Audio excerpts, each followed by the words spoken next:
Ya, laporan biasa dari seorang pembantu presiden kepada Bapak Presiden mengenai beberapa hal yang berkaitan dengan dunia pertanahan dan dunia tata ruang, terutama yang berkaitan dengan proses perkembangan tata cara pemberian hak atas tanah, terutama hak guna usaha untuk perkebunan kelapa sawit di Indonesia. Dah, itu aja. Oke? Gus, tadi kan ada paparan juga, ada pembahasan soal apa? Soal Indonesia Bersatu.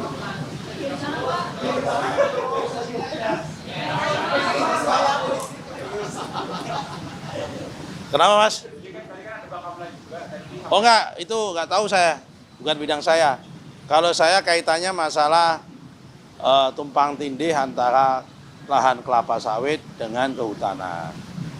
Yang hari ini sudah ada Satgas Kelapa Sawit yang dipimpin oleh Pak Menhan, Pak Jaksa Agung, Pak Panglima TNI dan Pak Kapolri, di mana saya salah satu anggotanya. Ya, kita melaporkan berapa lahan yang ada tumpang tindih, berapa yang tidak tumpang tindih, kita laporkan. Oke, apalagi? Soal tanah yang di Bekasi. MA bilang itu sebenarnya udah Gini, kenapa? Gini, Mas ya. Udah saya jawab kemarin sebetulnya. Memang betul, tahun 2022 Pengadilan Negeri kirim surat akan ada eksekusi kepada BPN. Nah, kalau kita mengacu aturan terbaru PP 18 tahun 2021 pasal 169 itu mengatakan sebelum ada eksekusi itu harus minta surat permohonan pengukuran dari pengadilan, ya kan, sebagai pemohon mau sebelum eksekusi. Supaya apa? Supaya tidak ada kesalahan di mana letak objek eksekusinya. Sampai hari ini belum ada surat permohonan itu, pengukurannya. Oke? Terus soal pagar laut juga kan udah masuk penyidikan dari Polri ya? Ya. Dari Kementerian Gus sendiri kesiapannya untuk mendukung ya? Udah kita serahkan semua data-datanya, baik yang di Tangerang maupun Bekasi. Yang Bekasi pun proses investigasi terhadap aparat kita juga sudah selesai. Mungkin besok atau lusa saya umumkan. Ada beberapa orang yang akan diberhentikan juga yang di Bekasi. Cuma jumlahnya berapa saya lupa. Ya kan, baru tadi pagi saya dapat laporan dari Inspektorat Jenderal hasil investigasinya. Mungkin kalau nggak besok, lusa saya umumkan jumlah orang yang akan kita berhentikan lagi. Jadi kita serius mengatasi masalah ini. Hari ini juga yang di Tangerang 193 sertifikat secara sukarela juga sudah diserahkan sama BPN, dibatalkan secara sukarela yang di atas laut. Jadi insya Allah semua yang di atas laut clear and clear dibatalkan. Tidak perlu kita pembatalan. Mereka yang bersangkutan sukarela minta dibatalkan. Jadi yang diberhentikan itu eselon 1 atau eselon 2? Oh ya, yang terlibat di bawah dong, bukan eselon 1 eselon 2 kan. Itu kan permainannya ada di bawah di kantor Bekasi.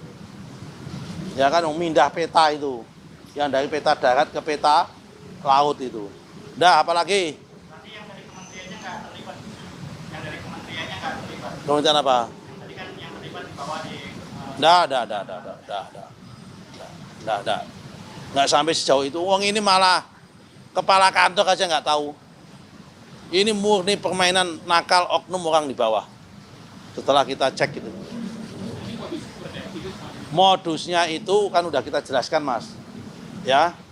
Modusnya ada orang punya sertifikat, ada sertifikat.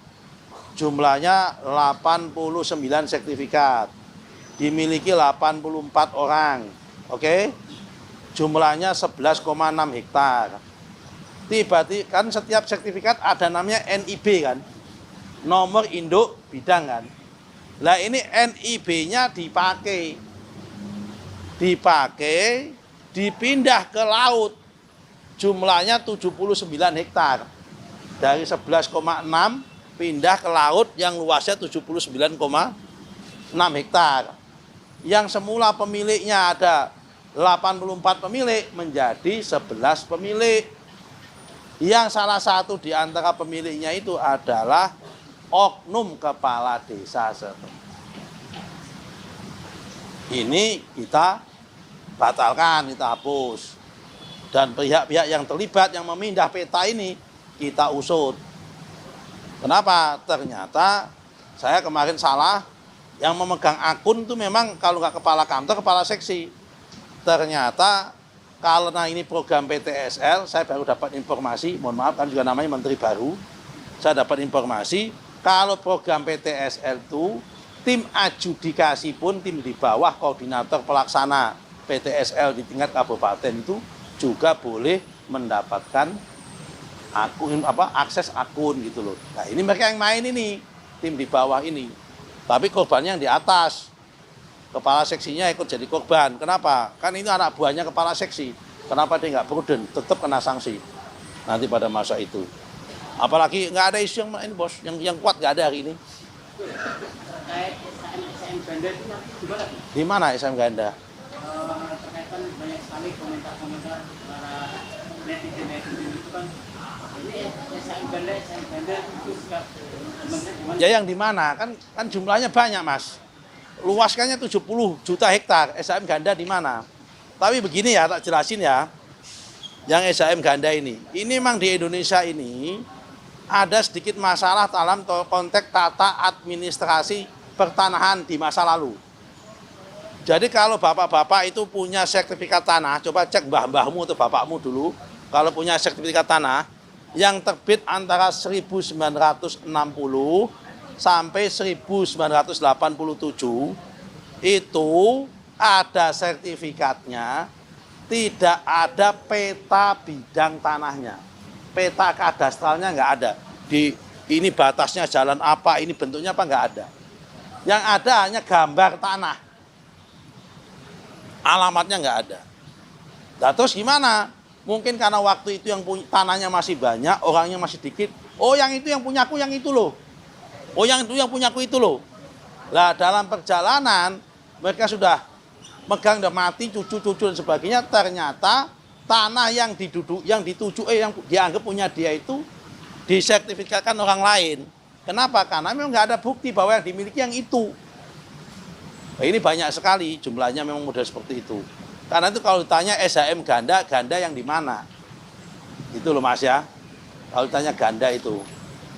Karena memang problemnya itu di tahun 60 sampai 87 ini banyak sekali ada sertifikat, tidak ada peta bidang tanahnya. Yang ada hanya gambar tanah, tapi nggak jelas alamatnya di mana.